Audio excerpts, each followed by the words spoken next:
States Army presents The Big Picture, an official report produced for the armed forces and the American people.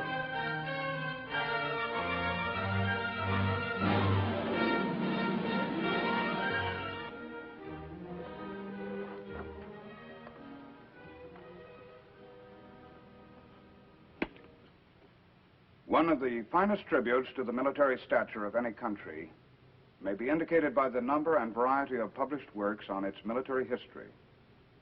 Books reflecting the entire spectrum of opinion on the experience, achievements, and merits of wars fought.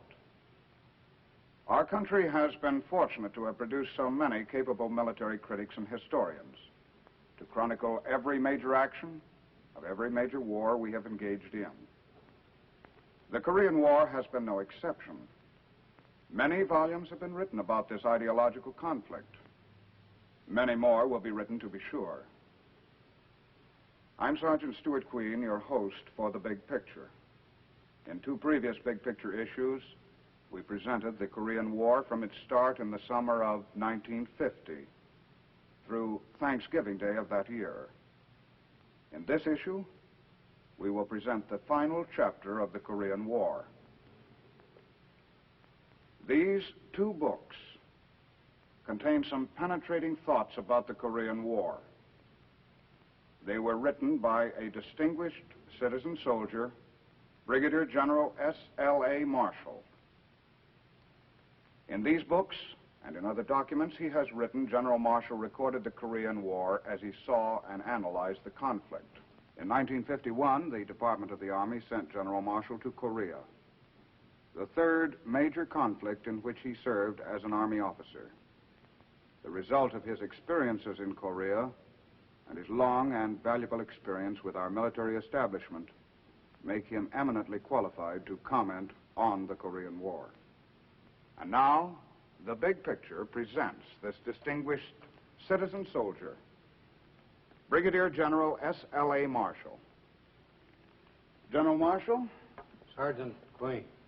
General Marshall, against the background of your far-reaching experience in wars we fought, what are some of your observations and conclusions in regard to the Korean fighting?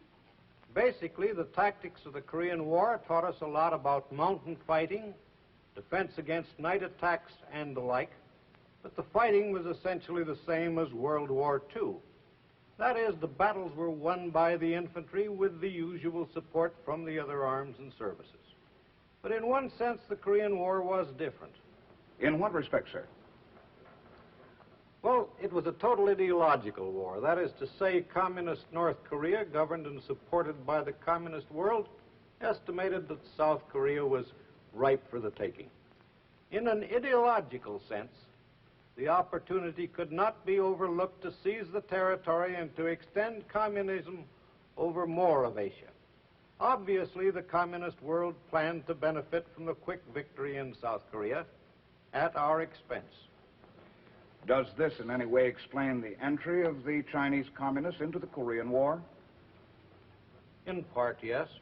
Primarily, I believe it was because our advancing United Nations forces came within tactical reach of Red China. Our forces had become overstretched and vulnerable to the attack, and they grabbed the opportunity. Before the Red Chinese attacked, the United Nations Command believed that Communist China would not enter the war if we confined our advance to the area south of the Yalu River. But it is a military fact, is it not, General, that it takes time, lots of time, to organize and move an army into position to attack?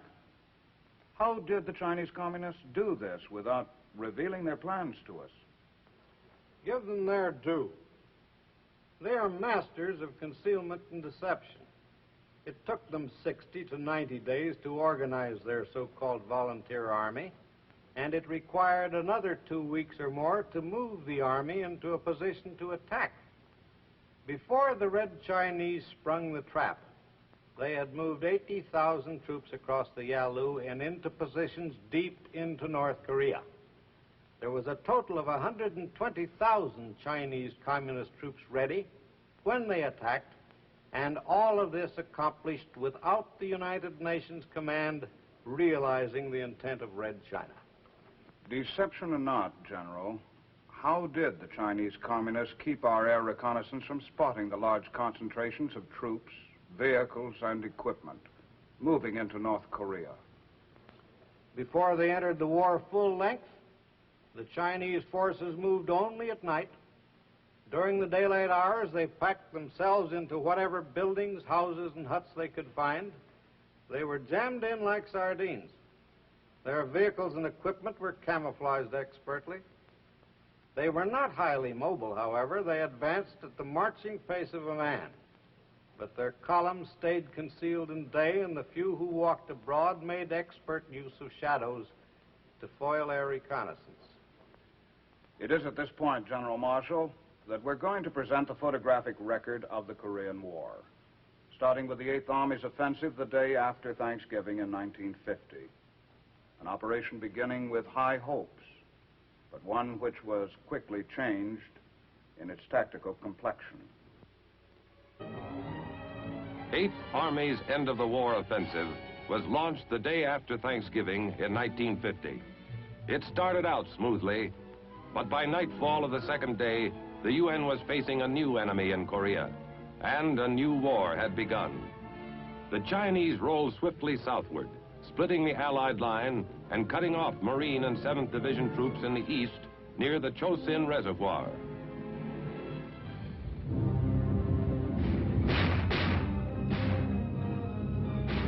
We took turns sleeping in the daytime. It was too cold at night. I heard later we lost more people from freezing than from enemy action. Even the mortar rounds froze through the casings.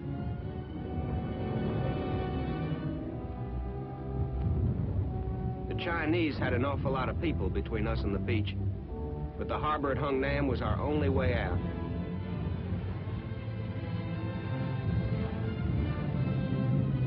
All our resupply came by air. Without that, we never could have made it. Same goes for the close air support we got from the Marine Air Wing and the Air Force.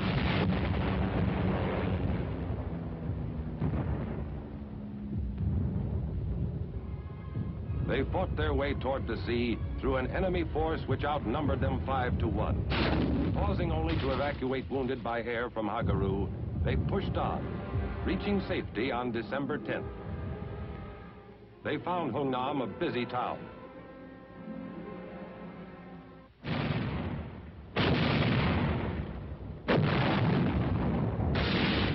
Within the harbor's perimeter, heavy weapons worked around the clock, throwing up a curtain of fire through which the enemy divisions dared not pass.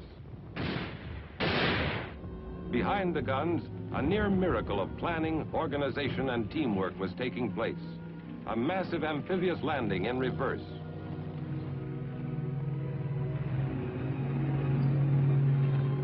In the space of 10 days, more than 100,000 fighting men were evacuated. North Koreans, by the tens of thousands, flocked to the dock area to plead for evacuation. From this one area, more than 90,000 North Koreans deserted their homes rather than return to the life they had experienced under communism. We were the last to leave. When we were gone, the harbor would be too. We set blocks of TNT and laced hoses filled with jellied explosive all along the waterfront.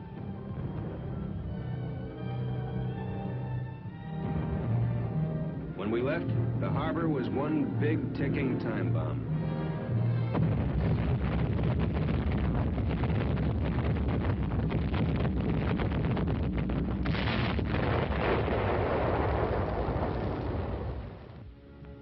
The evacuation convoy steamed southward toward the free ports of Pusan and Pohang.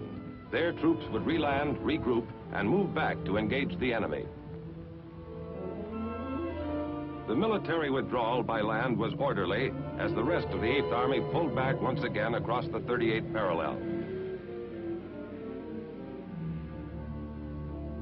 But for hundreds of thousands of civilians trying desperately to outrun the advancing communists, the journey southward was a nightmare of cold, weariness, and confusion. Old people pulled loads meant for oxen or carried their precious few belongings on their backs. Children who had no part in the causes of war received full measure of its hardships just the same.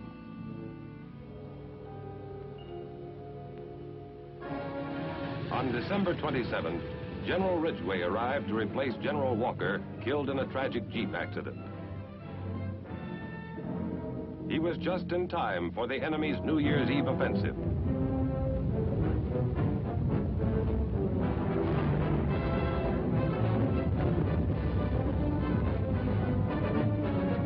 Once again, UN troops pulled out of Seoul, blowing the Han River bridges behind them.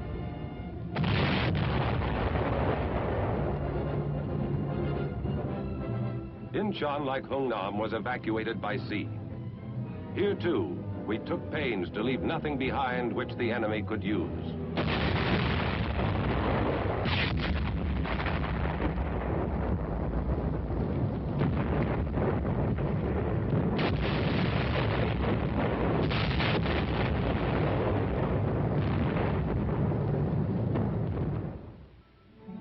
In the south, the troops which had been taken off the beach at Hungnam were regrouped, and despite bitter weather, took advantage of a welcome opportunity to catch up with themselves.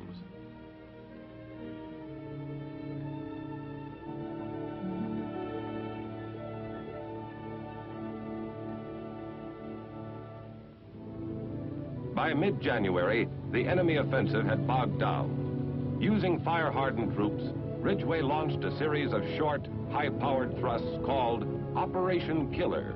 The enemy held a huge numerical advantage. Ridgway was out to eliminate it.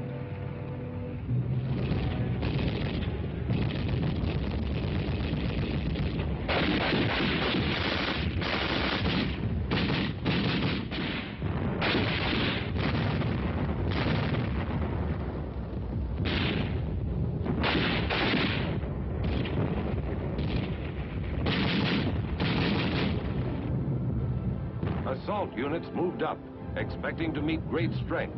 They found surprising weakness. Under the pounding raids of Operation Killer, the enemy fell back. Ridgway pressed the advantage. No rest for the enemy, and not much more for 8th Army. If anybody ever invents a mattress that feels half as good as a patch of frozen ground felt then, he'll make $1 million. Although destruction of enemy forces remained its prime objective, Operation Killer had evolved into a ground-gaining operation. The way things were going, we couldn't stay outnumbered for long. The word was they were losing 10 men to our 1. For 6 weeks, the seasoned fighters of 8th Army scoured the countryside, inflicting fantastic losses on the retreating Reds. On March 7th, the enemy's main stronghold east of Seoul was smashed. The next step would be Seoul itself.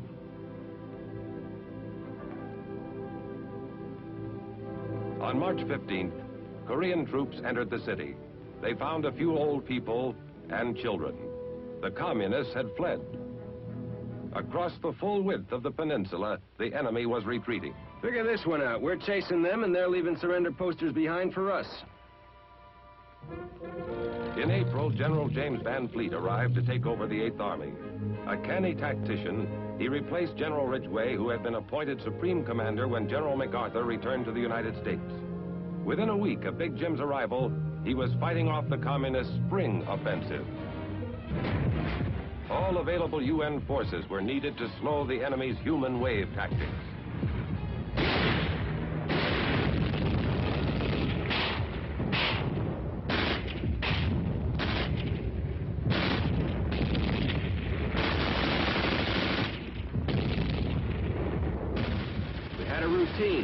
Hold till the ammo ran out, then pulled back and called for an airstrike.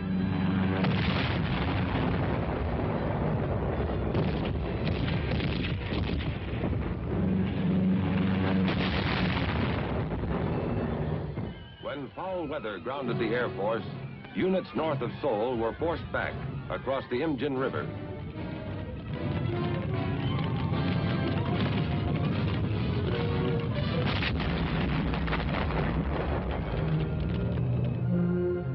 was fortified against the coming second wave of the Red Offensive. Van Fleet was determined not to lose the capital city again. Whoever said the worst part about war is the waiting was right. Still, we didn't have to wait long.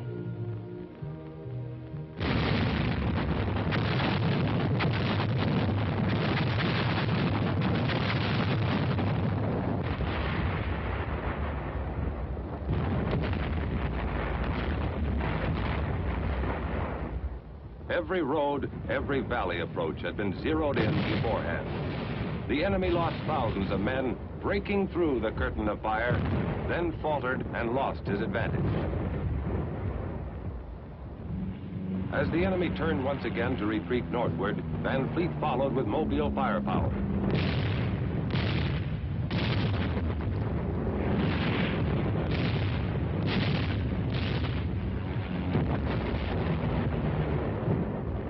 By June 2nd, we had recrossed the parallel. The enemy had spent 200,000 men, a third of his entire force, and gained nothing but the knowledge that numbers were not enough. Operation Killer continued without let-up.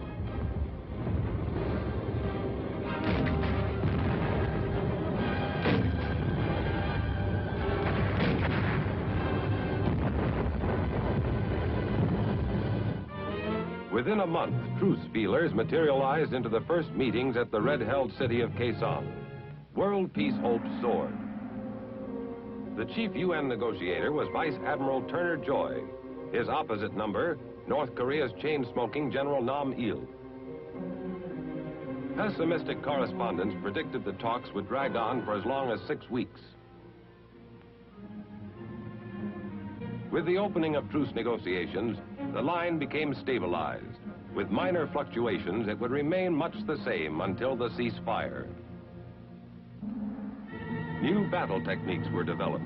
In the eastern sector, a Marine battalion made history by securing a hill in no man's land from the air by helicopter.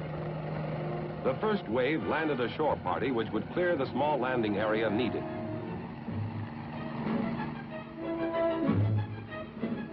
In a matter of minutes, the first copter load of aerial cavalry was arriving, fully equipped, fresh, ready for action.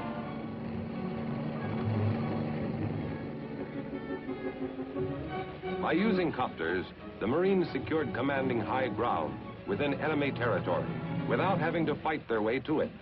Copters supplied the operation and evacuated troops at its completion, opening the way to a new concept in tactical troop movement.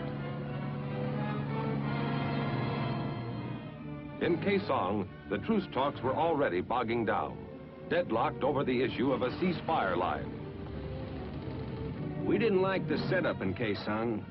It was the enemy's home ground, and he knew it.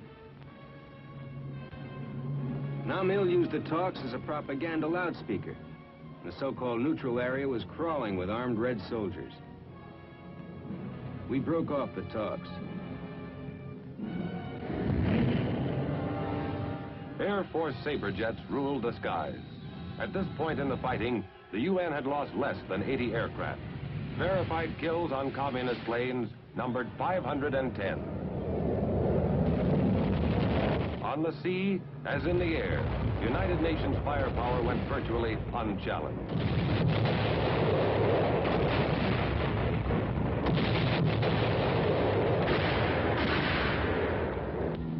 Near the end of October 1951, truce talks were resumed at the tiny farming village of Panmunjom. The UN delegates offered a compromise. They would accept the communist proposed ceasefire along the present battle lines if all other problems could be ironed out within 30 days.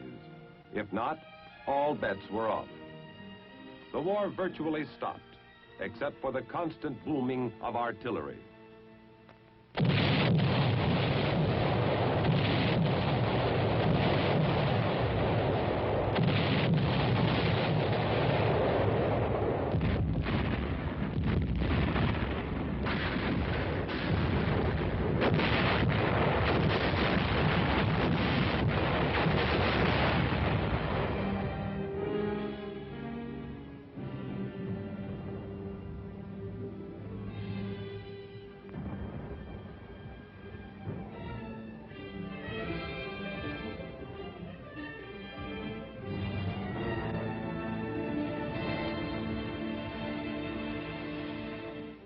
Winter came, the deadline was passed, the war was on again. The deadlock issue now was the right of prisoners to free choice in the matter of repatriation. Both sides were adamant. Meantime, across the breadth of Korea were fought the Bloody Hill battles, names not difficult nor pleasant to remember.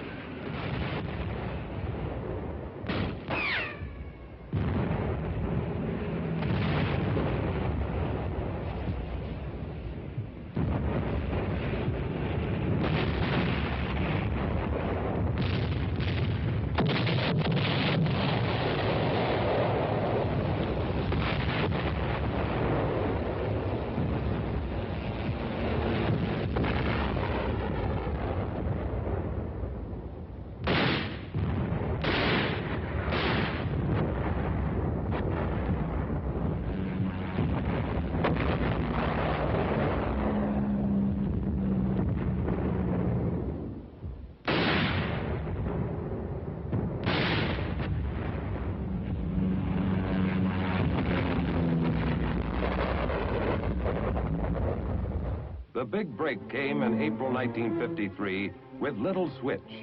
Stalin had died in March, and Malenkov had taken over. Immediately, he launched his worldwide peace offensive, and the Chinese agreed unconditionally to General Clark's standing proposal to exchange sick and wounded prisoners. The exchange went smoothly, and truce talks were resumed.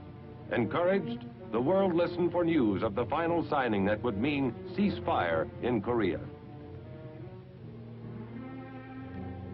It came on July 27, 1953. While the communists signed at Panmunjom, General Clark, in ceremonies at the UN base camp in Munsan, signed 6 copies of the document which would end the bloodshed. There was excitement, but little rejoicing.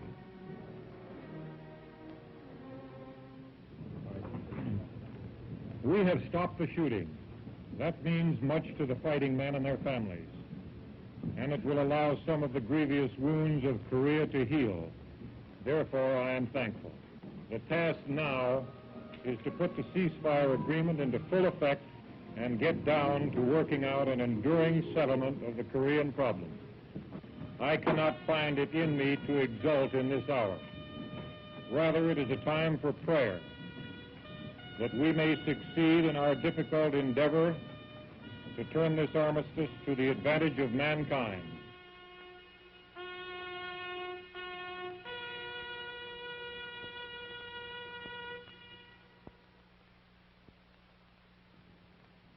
Yes, the free world was happy to see the truce concluded. The need ended for more white crosses in those faraway military cemeteries in Korea. General Marshall, few of us possess your extensive background from which to draw when evaluating military affairs. In the light of your experience, would you tell us some of your thoughts and conclusions with regard to our country's participation in the Korean War? One of the most unusual is what might be called our psychological experience. The long truce negotiations, the seemingly interminable haggling by the communists. These things could have been foreseen by us. Red China's leader, Mao Zedong, published in 1945 his outline of communist doctrine. In it, Mao stated clearly that if he ever had to negotiate with a capitalist country, he would use the same delaying and demoralizing tactics used by Trotsky for Lenin at Brest-Litovsk in 1917 and 18, when the Bolsheviks were negotiating with the Germans for an armistice. Now, these same techniques were used by the Chinese communists in Korea. The negotiating table was employed as another battlefield to demoralize us. General, were there any other aspects of our psychological experience in Korea? Well, indeed there were.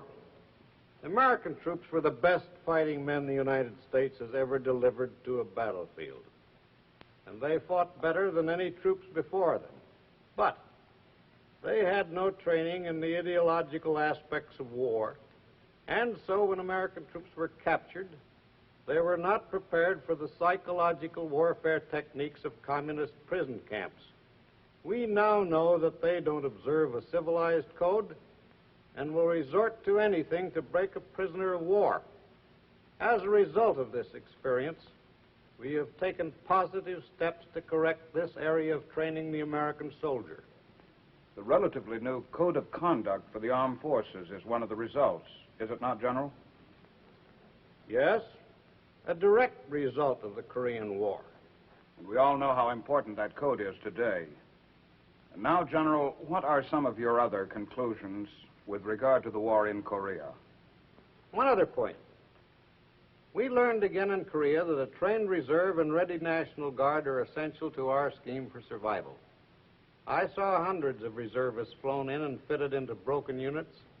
In the great emergency of the 1950-51 winter, these citizen soldiers had been suddenly lifted from their homes, but they kept their chins up. They fought bravely. The 8th Army couldn't have rebounded otherwise. At one time in Korea, our forces were about 50% reserve and National Guard. There's a great payoff in these civilian component programs. And why not? Men fight well because they're Americans. And of course, the harder the training, the better the product. On behalf of all of us associated with the Big Picture television series, we thank you, Brigadier General S.L.A. Marshall, for your noteworthy comments on the Korean War and your timely recognition of the continuing importance of the Reserve and National Guard programs, which are today an important segment of our military establishment. Now, this is Sergeant Stuart Queen, your host for the Big Picture. The Big Picture is an official report for the armed forces and the American people. Produced by the Army Pictorial Center. Presented by the Department of the Army in cooperation with this station.